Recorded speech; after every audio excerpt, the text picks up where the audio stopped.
అట్లాగే సార్ చెప్తాను సార్. అట్లాగే అధ్యక్ష హరీష్ రావు గారు చెప్తూ సార్ నేను ఒక్కోదానికి కొద్దిగా హరీష్ రావు గారు శ్వేతపత్రం తప్పుల తడక కర్ణాటకకి దానికి సంబంధం లేదని చెప్పారు. దానికి సంబంధించి సమాచారం నేను వారికి కాగితం కూడా పంపించాను, యాక్చువల్స్ కూడా నేను పంపించాను వారికి. అట్లాగే ఇంకో మాట చాలా చాలా బాధ అనిపించింది అధ్యక్ష. సరే నేను ఫస్ట్ టైం మంత్రిని అధ్యక్ష. సరే కాంగ్రెస్ పార్టీ నన్ను డిప్యూటీ చీఫ్ మినిస్టర్గా కూడా చేసింది, ఆర్థిక శాఖ కూడా చెప్పింది, ఎనర్జీ కూడా. సరే ఇంత పెద్ద బాధ్యత చెప్పారు కదా, తెలంగాణ రాష్ట్ర ప్రజలకు సంబంధించి సమగ్రమైన సమాచారాన్ని బాగా కసరత్తు చేసి వాస్తవ విషయాలు మాత్రమే సభకి రాష్ట్ర ప్రజలకి తెలియజెప్దామని చాలా కొంత కసరత్తు చేసాం.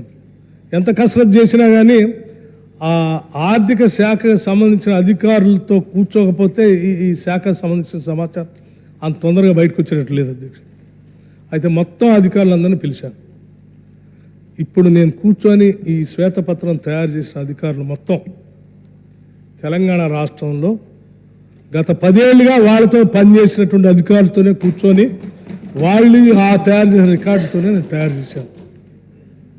కానీ వారు మాట అన్నారు, తెలంగాణ అధికారుల మీద నమ్మకం లేక ఎక్కడో ఆంధ్ర సంబంధించిన అధికారులతో మాట్లాడి ఇదేదో శ్వేతపత్రం తయారు చేసినట్టుగా ఉంది అధ్యక్ష. పేరు కూడా చెప్తా అన్నారు. సరే నేను అడగదలుచుకోలేదు, ఎందుకంటే వారి మీద నాకు గౌరవం ఉంది. ఉండదు అధ్యక్ష, నేను ఒక విషయం చెప్పదలుచుకో. మాకు తెలంగాణ ప్రజల మీద అధికారుల మీద సంపూర్ణమైన నమ్మకం, వారి మీద పనిచేస్తే కూడా సార్ ప్రభుత్వ విధుల నిర్వహణలో బాధ్యతగా మీ దగ్గర పనిచేసి ఉండొచ్చు. కానీ వాళ్ళ పాత్ర పోషించేటప్పుడు ఎవరు అధికారంలో ఉంటే వాళ్ళ దగ్గర పనిచేసే నిబద్ధత కలిగిన అధికారులుగానే మేము చూస్తాం తప్ప వేరే రకంగా మీలాగా వాళ్ళని కాదని ఇంకోళ్ళని తీసుకొని రాం. మీలాగా ఆంధ్ర కేడర్కి సంబంధించిన ఐఏఎస్ అధికారులు తీసుకొచ్చి తెలంగాణలో ఎవరు దొరకనట్టు ఈయన చీఫ్ సెక్రటరీ చేసి చాలా సంవత్సరం సిఎస్గా పెట్టుకొని చివరికి డీజీపీగా కూడా పెట్టుకొని ఏం తెలంగాణ అధికారుల మీద మీకు నమ్మకం లేదు.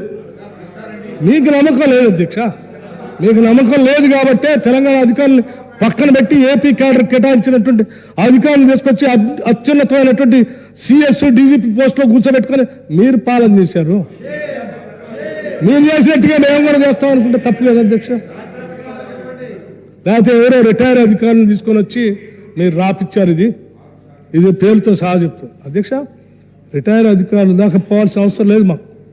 ఇక్కడ సర్వీస్లో ఉన్న అధికారులు నిష్ణాతులే, వాళ్ళే తయారు చేసి ఇచ్చారు కదా, బడ్జెట్ కూర్చొని మాట్లాడటం. మీకు అది అవసరం ఉంది. మీరు ఓ దశాబ్ద కాలం పైబడి దాటిపోయినటువంటి వాళ్ళు రిటైర్ అధికారులు కూడా మీరు హెచ్ఓడీలుగా పెట్టుకొని ఈ పాలనలో వాళ్ళ ముందు పెట్టి పనిచేసే అధికారులను పక్కన పెట్టారు సర్వీస్లో ఉన్నటువంటి వాళ్ళు. మీరైనా మేం చేస్తామని కూడా మీరు ఊహించుకుంటే ఎట్లా అధ్యక్ష?